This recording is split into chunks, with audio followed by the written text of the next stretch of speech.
Hello, আসসালামু আলাইকুম guys, সবাই কেমন আছো? আশা করি সবাই খুবই ভালো আছো। এই তো ওয়েলকাম মাই নিউ ভ্লগ। আমার আজকের ভ্লগে ছোটোখাটো একটি পিকনিক করা হয়েছিল, সেটাই তোমাদেরকে দেখানোর চেষ্টা। শ্বশুরবাড়ি গিয়েছি এবং একটা পিকনিক করব না এমনটা কখনোই হয় না। আমার শ্বশুরবাড়ির প্ল্যানটা একদমই সাডেনলি ছিল এবং কি বলে আমি কোনো ভ্লগ বা কিছুই করতে পারি নাই। সাডেনলি প্ল্যান, তো চলে গেলাম শ্বশুরবাড়ি। সেখানে গেলে কোনো না কোনো পিকনিকের আয়োজন করা হয়। তো শ্বশুরবাড়ির সবাই খুবই ফ্রেন্ডলি আমার সাথে। তো এই তো আমরা পিকনিকের প্ল্যান খুবই দ্রুত করলাম এবং আমাদের টাকা তুলেছি 700 টাকা, এবং 700 টাকা দিয়ে আমরা মুরগি, সবজি যা যা প্রয়োজন তা কিনে নিয়ে আসছি, এবং বাকি যা যা প্রয়োজন ছিল তেল, চাল, ডাল, এগুলো আমরা ঘর প্রতি উঠিয়ে নিয়েছি। এই তো এখন আমরা সবজিগুলো ছোট ছোট করে কেটে দিলাম। আমার ভাবি রান্না করছে, আমার যে যা বলে, আমরা আর কি জাল বলি।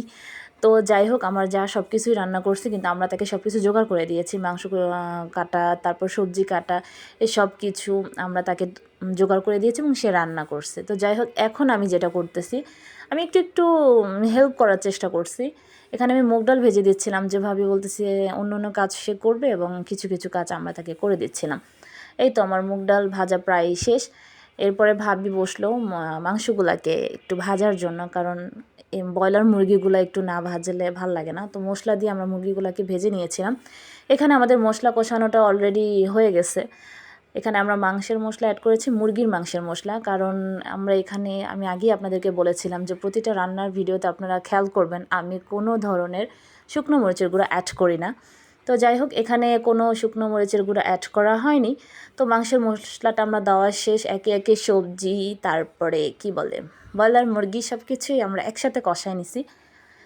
এই তো আমার ভাবি আসলে খুবই পরিশ্রমী। সে, আমরা গ্রামে গেলে মানে সব কিছুই সে করে, আমরা তাকে জোগাড় করে দিই, বাকি রান্না বান্না সে সব কিছুই করে। সে খুবই পরিশ্রমী এবং আমরা যখনই যেটা আবদার করি না কেন, সে অবশ্যই আমাদেরকে করে খাওয়ায়। তো এই তো ভাবিকে বলার সাথে সাথে সে রাজি হয়েছে পিকনিকের জন্য।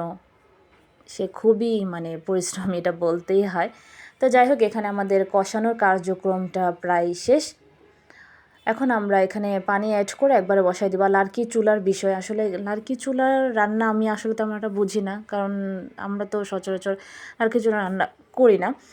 তো যাই হোক, লার্কি চুলার রান্না কিন্তু খুব স্বাদ, এটা বলতেই হবে। এই তো ধনিয়া পাতা দিয়ে দিলাম।